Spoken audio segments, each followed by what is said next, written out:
Welcome sa Tagalog Horoscope, ang iyong gabay sa pang-araw-araw na buhay.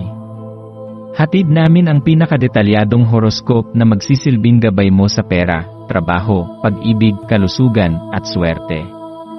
Naway magtagumpay sa buhay ang lahat ng ating tagapakinig at subscribers sa buong mundo. Maraming salamat sa pag-subscribe at tanggapin ang siksik, liglig, at umaapaw na biyayang hatid ng Tagalog Horoscope. Ito ang iyong pang-araw-araw na horoscope para sa Gemini para sa Pebrero 25, 2025. Ngayong araw ay puno ng buhay at enerhiya, isang pagkakataong tila isang malawak na entablado na naghihintay ng iyong pambihirang pagganap. Bilang isang Gemini, ikaw ay likas na palabiro, matalino, at mapanlikha, isang taong hindi natatakot tuklasin ang iba't ibang aspeto ng buhay. Ang iyong presensya ay nagbibigay liwanag sa paligid, at natural kang naakit sa mga tao, ideya, at posibilidad. Ang iyong kakayahang makipag-ugnayan sa iba ay isang biyaya na nagpapalalim sa iyong mga koneksyon, subalit ngayong araw, maaari mong mapansin ang isang bahagyang pagbabago sa iyong enerhiya sa pakikisalamuha. Sa kabila ng iyong likas na kakayahang makipag-usap at makitungo sa iba't ibang personalidad, maaaring maramdaman mong may bahagyang distansya sa pagitan mo at ng mga taong nakapaligid sa iyo. Huwag itong ituring bilang isang negatibong senyales. Sa halip, tingnan ito bilang isang paalala mula sa universo na minsan, ang tunay na koneksyon ay hindi lamang nasusukat sa dami ng pag-uusap, kundi sa lalim ng pangunawa at pagpapahalaga sa katahimikan. Minsan, ang pinakamahalagang komunikasyon ay nagaganap sa katahimikan, isang sulyap, isang ngiti, o simpleng pagdamay sa isang taong nangangailangan. Habang ang buwan ay nasa Aquarius, nagdadala ito ng kakaibang pananaw sa iyong mga interaksyon. Ang enerhiyang ito ay nagtutulak sa iyo upang pag-aralan at suriin ang kalidad ng iyong mga relasyon. Sino ang mga taong tunay na nagpapasaya sa iyo? Sino ang mga nagbibigay ng positibong impluwensya sa iyong buhay? At sino ang mga maaaring humihila sa iyo pababa? Sa ilalim ng impluwensyang ito, maaari mong mapansin na ang mga tao sa paligid mo ay tila mas nakatuon sa kanilang sariling mundo, abala sa kanilang personal na hangarin at pangarap. Maaaring sa una ay maramdaman mong tila ikaw ay naisantabi o hindi nabibigyang pansin, subalit sa halip na malungkot, gamitin ito bilang pagkakataon upang mas pagtuunan ng pansin ang iyong sariling pangarap at adhikain.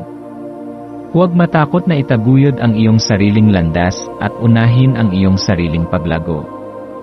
Gamitin ang iyong likas na talino at init ng puso upang balansihin ang enerhiya ng araw. Sa kabila ng pagiging abala ng iba, ipagpatuloy mo ang iyong pagiging bukas sa pakikitungo. Sa pamamagitan ng pagbibigay ng tunay na malasakit, maaari mong muling buksan ang mga pintuan ng komunikasyon at palalimin ang mga ugnayan. Ngayong araw, mahalagang pagtuunan ng pansin kung paano mo ginagamit ang iyong mga likas na talento. Bilang isang Gemini, ikaw ay mabilis mag-isip, mahusay sa pagsasalita, at likas na malikhain. Subalit, ginagamit mo ba ang mga regalong ito sa pinakamabuting paraan? Marahil ito ang panahon upang pag-isipan kung paano mo mas mapapalawak ang iyong impluwensya sa mga taong nakapaligid sa iyo. Sa pamamagitan ng tamang paggamit ng iyong mga kakayahan, maaari kang maging inspirasyon sa iba at makatulong sa pagpapabuti ng kanilang buhay. Maging bukas sa pag-aaral ng bago, sa pagkuha ng bagong kasanayan, at sa pagtanggap ng payo mula sa mga taong may mas malalim na karanasan. Tandaan, walang masama sa pagiging patuloy na nag-aaral. Ang tunay na matalino ay yaong bukas sa patuloy na pagkatuto. Sa kabila ng pagiging abala sa pakikisalamuha at pagtugon sa mga pangangailangan ng iba, huwag kalimutang bigyang halaga ang iyong sarili. Hindi makakamtan ang tunay na koneksyon sa iba kung ikaw mismo ay hindi buo at balanse.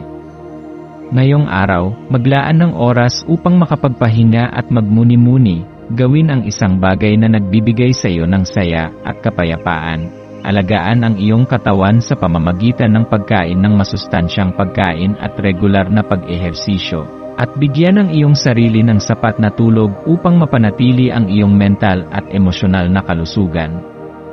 Ang pag-aalaga sa sarili ay hindi isang luho kundi isang pangangailangan upang mapanatili mong buo ang iyong sigla at kakayahang ibahagi ang iyong liwanag sa iba.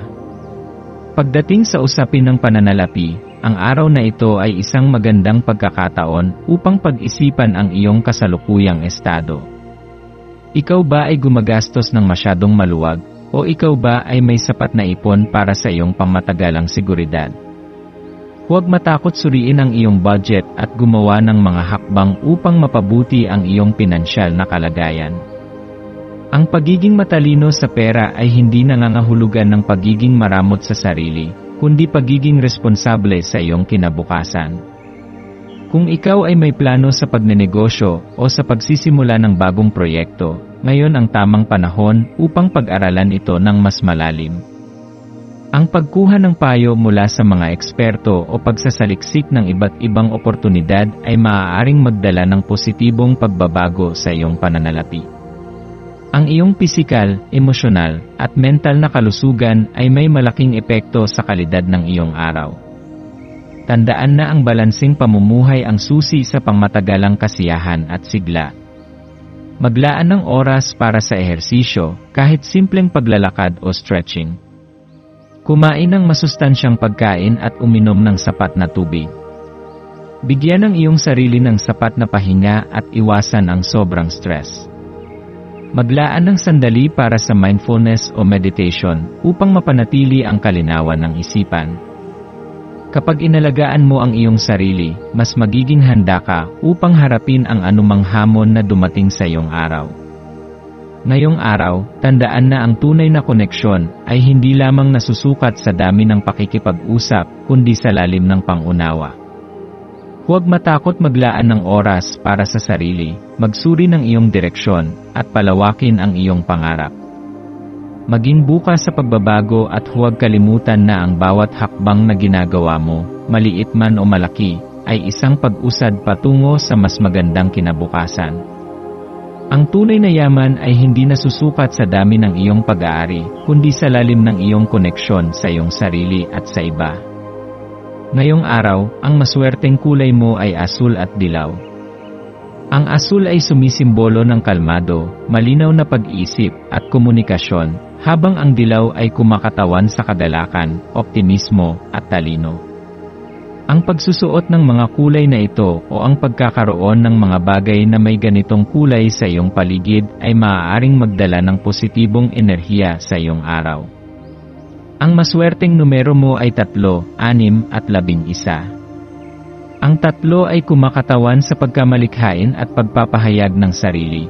Ang 6 ay naugnay sa balanse at harmonya, habang ang 11 ay isang makapangyarihang bilang na nagdadala ng espiritual na paggising at mas mataas na kamalayan.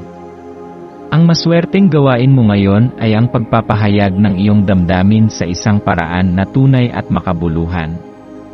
Maaari mong isulat ang iyong mga saloobin sa isang journal, makipag-usap sa isang malapit na kaibigan, o kahit lumikha ng isang bagay na nagpapahayag ng iyong damdamin, isang tula, isang kanta, o kahit isang simpleng sulat para sa isang taong mahalaga sa iyo. Ang paglabas ng iyong emosyon sa pamamagitan ng malikhaing paraan ay makakatulong sa iyong panloob na paglago at magbibigay ng kalinawan sa iyong isip. Sa pagtatapos ng araw, pagnilayan mo ang mga karanasan na nagbigay sa iyo ng inspirasyon. Ano ang natutunan mo mula sa iyong mga interaksyon? Ano ang mga bagay na nais mong baguhin sa iyong sarili upang mas maging bukas sa mundo? Tandaan na ang bawat araw ay isang bagong simula, isang pagkakataon upang yakapin ang mga pagbabago at lumakad patungo sa isang mas maaliwalas na hinaharap.